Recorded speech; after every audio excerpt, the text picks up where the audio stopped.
Good morning, my dear students. Class 12, Unit 2, Current Electricity, Topic 2.1, Electric Current. So, our last lesson, Unit 1, Electrostatics. So, the electrostatics in the lesson, resting of சார்ஜஸோட ப்ராப்பர்ட்டிஸை பற்றி தான் நம்ம discuss பண்ணியிருந்தோம். So இப்போது new topic current electricity. இந்த current எலக்ட்ரிசிட்டியில்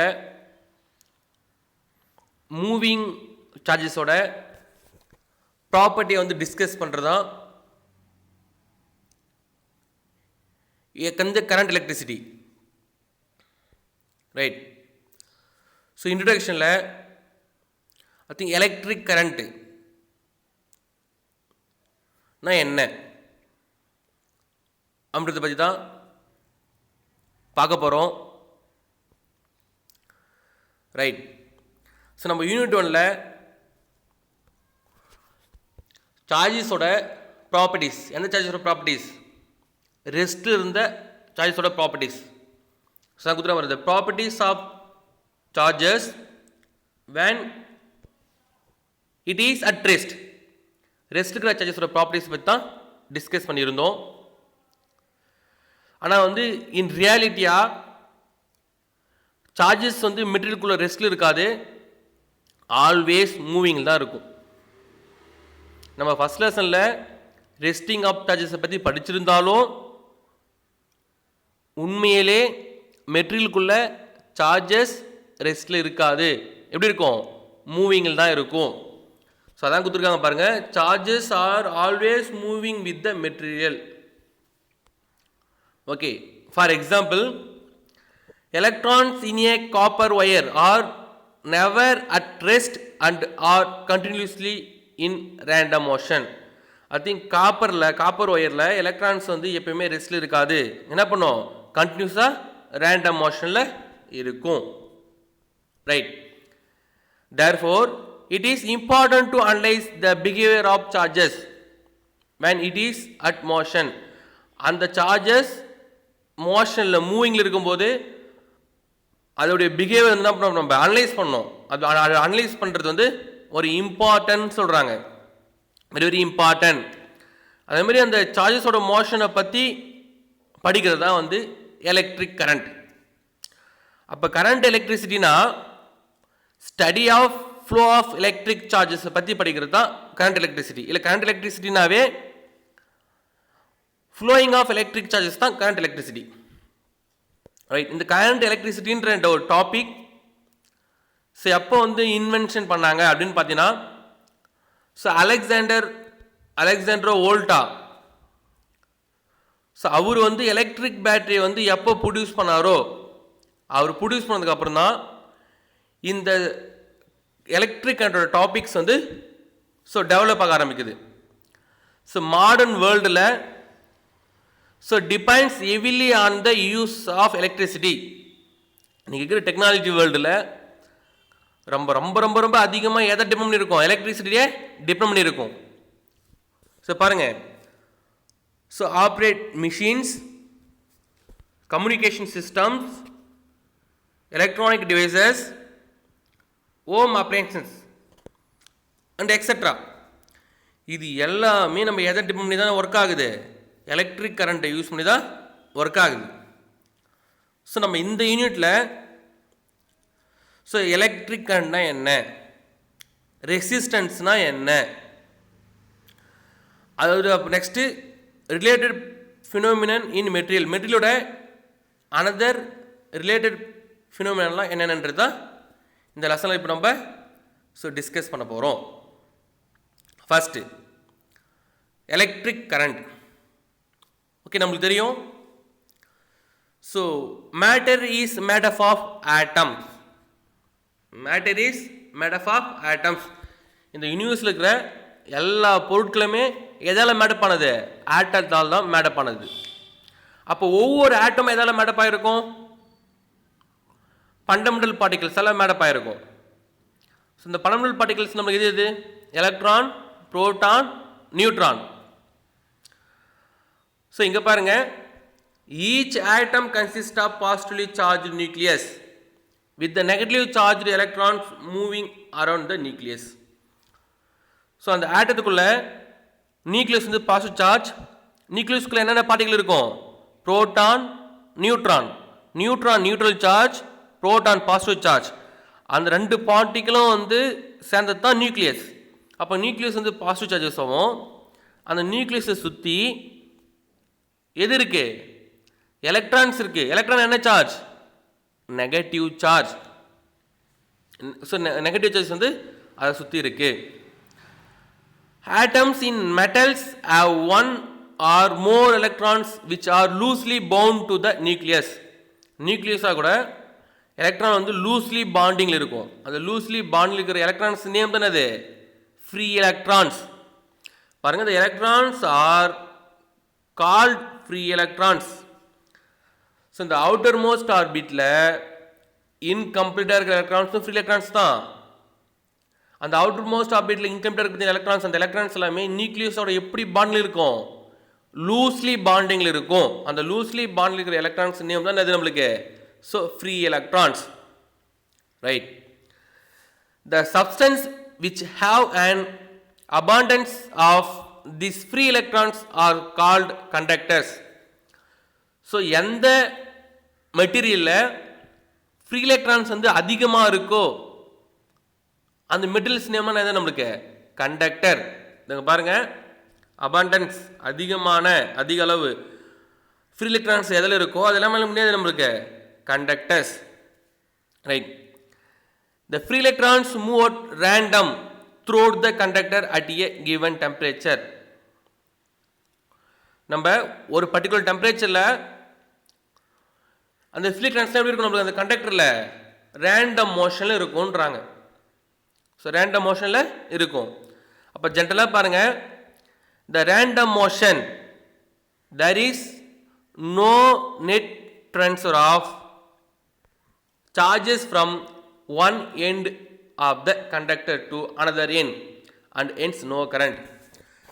so இப்போ ஒரு பர்டிகுலர் டெம்பரேச்சரில், கிவன் டெம்பரேச்சரில் ஃப்ரீ எலக்ட்ரான்ஸ் எல்லாமே ரேண்டம் மோஷனில் இருக்கும்போது ஒரு எண்டில் இருந்து இன்னொரு எண்டுக்கு சார்ஜஸை அந்த ஃப்ரீ எலக்ட்ரான்ஸ் கேரி பண்ணி கொண்டு போகாது. அப்படி கேரி பண்ணி கொண்டு போகாதனால அந்த கண்டக்டரில் கரண்ட்டு ஃப்ளோ ஆகலை. So no current. Okay, right. அப்போ எந்த மாதிரி கண்டிஷனில் கரண்ட் அங்கே கொண்டு போகும் அப்படின்னு பார்த்தீங்கன்னா, when a potential difference is applied by the battery across the end of the conductor. அந்த ரெண்டு கண்டக்டரோட எண்டுலையும் ஒரு பொட்டன்ஷியல் டிஃபரன்ஸை நம்ம அங்கே வந்து கிரியேட் பண்ணால் கரண்ட்டு ஃப்ளோ ஆகும். அது எப்படி ஃப்ளோ ஆகும்னு பாருங்கள். இப்போ அந்த பொட்டன்ஷியல் டிஃபரன்ஸை நம்ம அந்த டூ எண்டுலேயும், எதோட டூ எண்டு, கண்டக்டரோட டூ எண்டுலேயும் கனெக்ட் பண்ணும்போது free electrons drifted towards the positive terminal of the battery. நீங்கள் பொட்டன்ஷியல் டிஃபரன்ஸை கிரியேட் பண்ணணும்னா பேட்டரி தேவை. பேட்டரியோட பாசிட்டிவ் டெர்மினல் நீ வந்து கண்டக்டரோட எந்த எண்டில் கனெக்ட் பண்ணுறியோ அப்போ அந்த கண்டக்டருக்குள்ளே இருக்கிற ஃப்ரீ எலக்ட்ரான்ஸ் எதுக்கு டுவர்ட்ஸாக மூவ் ஆகும், பேட்டரியோட பாசிட்டிவ் டெர்மினலுக்கு டுவர்ட்ஸாக மூவ் ஆகும். அப்படி மூவ் ஆகும்போது தான் அங்கே நமக்கு என்ன ப்ரொடியூஸ் ஆகுது, நெட் எலக்ட்ரிக் கரண்ட் வந்து ப்ரொடியூஸ் ஆகுது. நெட் எலக்ட்ரிக் கரண்ட் வந்து ப்ரொடியூஸ் ஆகுது, ரைட். இது வந்து நம்ம ஸோ நெக்ஸ்ட் டாப்பிக்கில் ஈஸியாக அண்டர்ஸ்டாண்ட் பண்ணிக்கலாம் எப்படின்றது அங்கே டயக்ராமில் கொடுத்துருக்காங்க, ரைட். ஸோ இப்போ நம்ம 11th கிராவிடேஷனல் பொட்டன்ஷியல் ஒரு கான்செப்ட் படிச்சிருப்போம். அப்படி படிக்கும்போது மாஸ் வந்து ஹையர் கிராவிடேஷனல் பொட்டன்ஷியல் இருந்து லோயர் கிராவிடேஷனல் பொட்டன்ஷியலுக்கு தான் மூவ் ஆகும் அப்படின்றத நம்ம 11th படிச்சிருக்கோம். ஸோ அதே மாதிரி positive charges flows from higher electric potential to lower electric potential.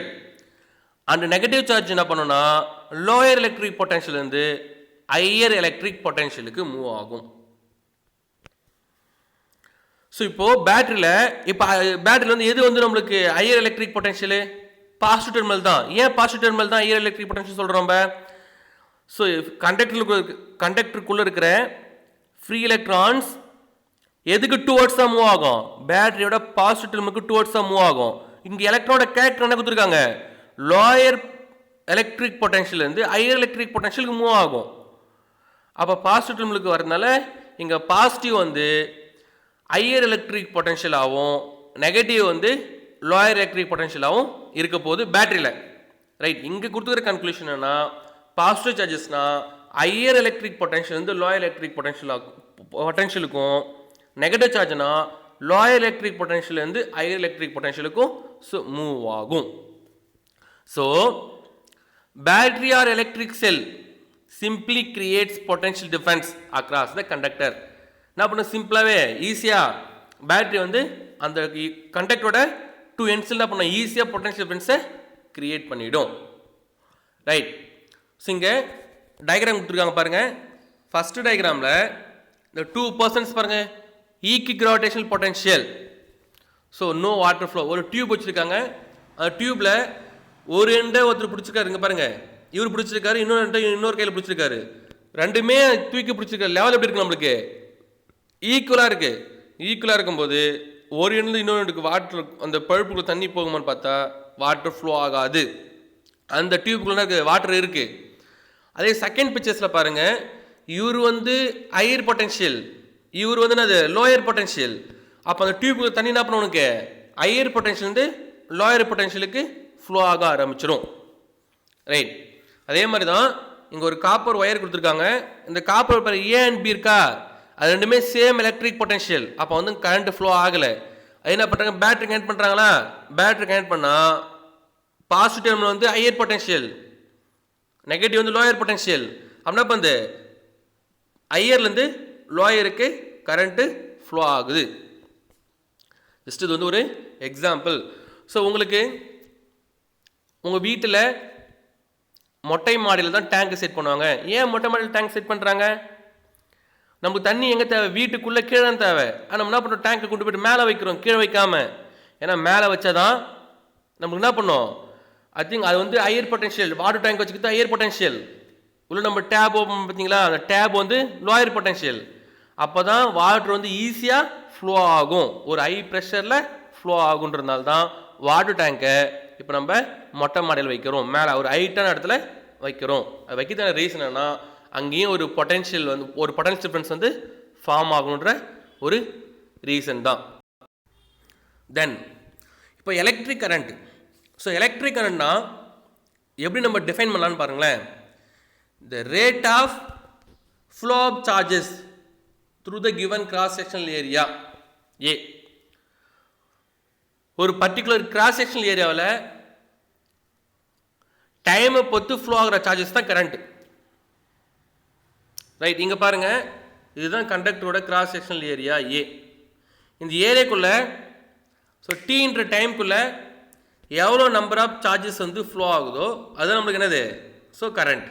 அதை கீழே கொடுத்துருக்காங்க பாருங்கள். A net charge Q passes through any cross section of a conductor in time t, then the current is defined as I equal to Q by T. அப்போ இந்த ஈக்குவேஷனில் பாருங்கள், உங்களுக்கு கிளியராக அண்டர்ஸ்டாண்ட் ஆகுது. Tன்றது டைம், Qன்றது நம்பர் ஆஃப் சார்ஜஸ். நம்ம capital Qனா number of charges, மோர் சார்ஜஸ்ன்றது நம்ம first லெசன்லேயே நம்ம அப்படி இருக்கணும், நம்ம அதை டிஸ்கஸ் பண்ணியிருக்கோம், பேசியிருக்கோம், அதிகமாக பேசியிருக்கோம். அப்போ பாருங்கள், ஒரு டீன்ற டைமுக்குள்ளே, அதுவும் ஸ்மால் டி, ஒரு டீன்ற ஒரு ஸ்மால் டைமுக்குள்ளே எவ்வளோ சார்ஜஸ் வந்து ஃப்ளோ ஆகுதோ அதான் கரண்ட்டு. அப்போ பாருங்கள், டீன்ற டைமில் ஃப்ளோயிங் ஆஃப் சார்ஜஸ் தான் current I. But charge flow is not always constant. ஏன்னா சார்ஜ் என்ன பண்ண நம்மளுக்கு எப்பயுமே கான்ஸ்டண்ட்டாக போகாது.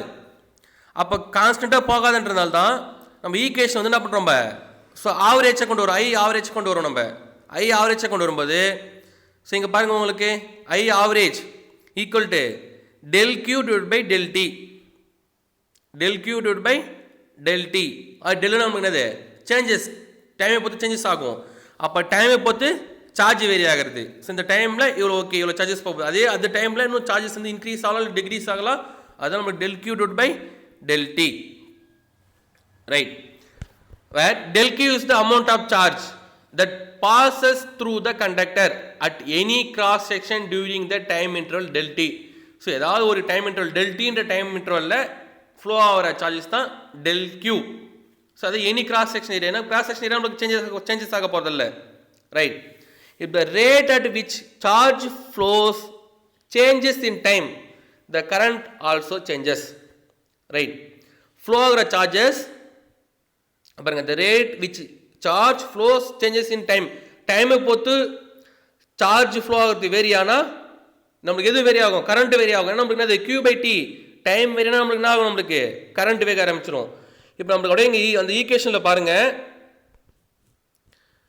I equal to q by t.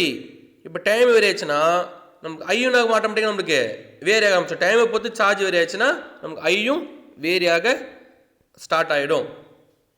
Then okay, right, good. Next, the instantaneous current I, the instantaneous current I is defined as the limit of the average current. del t வந்து approach வந்து 0. என்ன வந்து அது instantaneous current, நமக்கு அது minute current, minute current இன்னும் மைனூட்டாக போக போக எதை வந்து அப்ரோச் பண்ணோம், 0 அப்ரோச் பண்ணோம். அப்போ நம்ம எப்படி எழுதலாம்னு பாருங்க, I equal to del q by del t எழுதணுமா. இப்போ நமக்கு வந்து limitation del t equal to 0வா, பாருங்க I equal to del t வந்து approach to 0 del q divided by del t. அப்போ டைமை பொறுத்த வரையாதனால நமக்கு ஒரு இன்ஸ்டன்ட் டைம் இருந்தனால நம்ம எப்படி எழுதலாம், நம்ம dq divided by dtன்னு எழுதலாம். நம்ம எங்க வந்து நமக்கு என்ன டிஃபரன்ஷியேட் ஆகுது, சேஞ்சஸ் ஆகிட்டே இருக்கு. அப்போ வந்து del q divided by dt, dq divided by dtன்னு அதை ஈக்குவேஷன் சேஞ்ச் பண்ணி எழுதலாம், ரைட்.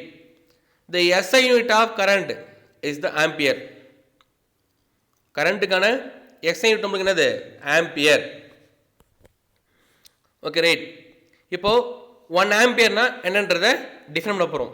1 ஆம்பியர்னா 1 செகண்டில் 1 கூலும் சார்ஜஸ் ஃப்ளோ ஆச்சுன்னா அதான் 1 ஆம்பியர். என்னென்னு பாருங்க, 1 செகண்டில் 1 கூலும் சார்ஜஸ் ஃப்ளோ ஆச்சுன்னா அதான் 1 ஆம்பியர். ஐ திங்க் 1 கூலும்னா என்னன்றதை நம்ம ஃபர்ஸ்ட் லெசனில் கிளியராக டிஸ்கஸ் பண்ணியிருக்கோம். ஸோ அப்போ அந்த 1 கூலும் சார்ஜஸ் வந்து ஃப்ளோ ஆச்சுன்னா 1 ஆம்பியர், ரைட். இங்கே கொடுத்துட்டா பாருங்க, 1 ampere current is equal to 1 coulomb of charge passing through a perpendicular cross section in 1 second. Just ஒன்றும் இல்லைங்க, இதான் ஒரு கண்டக்டர்னா இந்த கிராஸ் செக்ஷன் ஏரியாவில் 1 செகண்டில் ஸோ எவ்வளோ வந்து சார்ஜஸ் வந்து ஃப்ளோ ஆகும் அப்படின்றத நம்ம கரண்ட்னு பார்த்தோம். நம்ம அதே தான் இங்கே, அதே இந்த கிராஸ் செக்ஷன் ஏரியாவில் 1 செகண்டில் 1 கூலும் சார்ஜஸ் வந்து ஃப்ளோ ஆச்சுன்னா அதுதான் நமக்கு என்னது 1 ஆம்பியர். ஓகே, இந்த எலக்ட்ரிக் கரண்ட் வந்து ஸ்கேலார் குவான்டிட்டி. ஆக்சுவலி உங்களுக்கு தெரியும் 2 குவான்டிட்டிஸ் தான், ஒன்று ஸ்கேலார் குவான்டிட்டி, இன்னொன்று வெக்டர் குவான்டிட்டி. ஸோ ஸ்கேலார் குவான்டிட்டினா என்னது, ஒன்லி மேக்னிடியூட். வெக்டர் குவான்டிட்டினா both magnitude and direction, right. So இங்கே ஒரு எக்ஸாம்பிள் சம் ஒன்று கொடுத்துட்டாங்க, இதை பேஸ் பண்ணி அதை இப்போ நம்ம ஃபைண்ட் பண்ண போகிறோம். Compute the current in the wire if a charge of 120 coulomb is flowing through a copper wire in 1 minute. இப்போ வந்து உங்களுக்கு கரண்ட் வந்து ஃபைண்ட் பண்ண சொல்கிறாங்க. எப்படி ஃபைண்ட் பண்ண சொல்கிறாங்கன்னா, 1 minute 120 கூலும் சார்ஜஸ் வந்து ஃப்ளோ ஆகுது. எதில், காப்பர் ஒயரில்.